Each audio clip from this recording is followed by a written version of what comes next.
राधे कृष्णा। आप सभी का मेरे चैनल वन फ्रॉम जम्मू में स्वागत है। आज मैं आपको रामकृष्ण जी के जीवन की एक अद्भुत घटना बताने जा रही हूँ।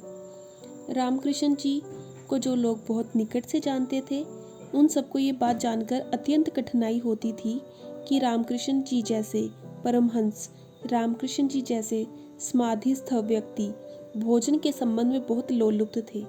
रामकृष्ण जी भोजन के लिए बहुत आतुर होते थे और भोजन के लिए इतनी प्रतीक्षा करते थे कि कई बार उठकर चौके में पहुंच जाते और पूछते शारदे को, बहुत देर हो गई, क्या बना है आज।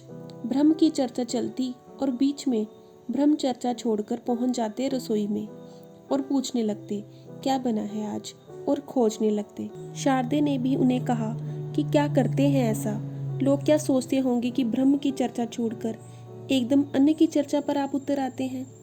रामकृष्ण जी हंसते और चुप रह जाते। उनके शिष्य भी उन्हें बहुत बार कहा कि इससे बदनामी होती है। लोग कहते हैं, ऐसा व्यक्ति क्या ज्ञान को उपलब्ध हुआ होगा जिसकी अभी रसना, जिसकी अभी जीभ इतनी ललायित होती है भोजन के लिए। एक दिन शारदे ने, रामकृष्ण जी की पत्नी ने, बहुत कुछ बुरा भला कहा तो रामकृष्ण जी ने कहा, अरे पगली, तुझे पता नहीं, जिस दिन मैं भोजन के प्रति अरुचि प्रकट करूं, तुम समझ लेना कि अब मेरे जीवन की यात्रा केवल 3 दिन और शेष रह गई है। बस 3 दिन से ज़्यादा फिर मैं जीऊँगा नहीं।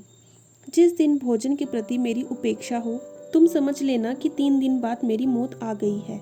शारदा कहने लगी, इसका अर्थ?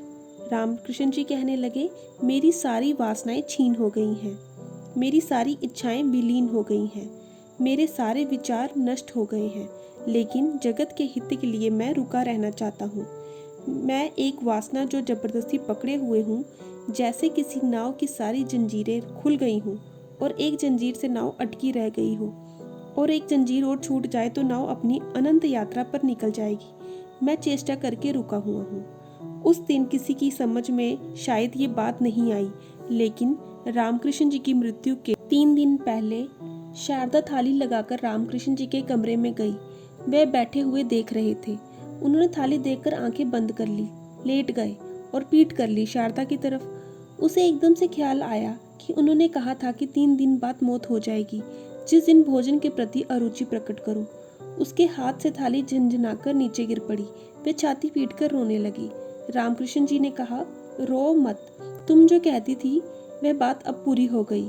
ठीक 3 दिन बाद रामकृष्ण जी की मृत्यु हो गई। एक छोटी सी वासना को प्रयास करके वह रोके हुए थे। उतनी छोटी सी वासना जीवन यात्रा का आधार बन गई थी। वह वासना भी चली गई तो जीवन यात्रा का सारा आधार समाप्त हो गया। आज के लिए बस इतना ही। उम्मीद है आपको ये पसंद आया हो। राधे कृष्णा।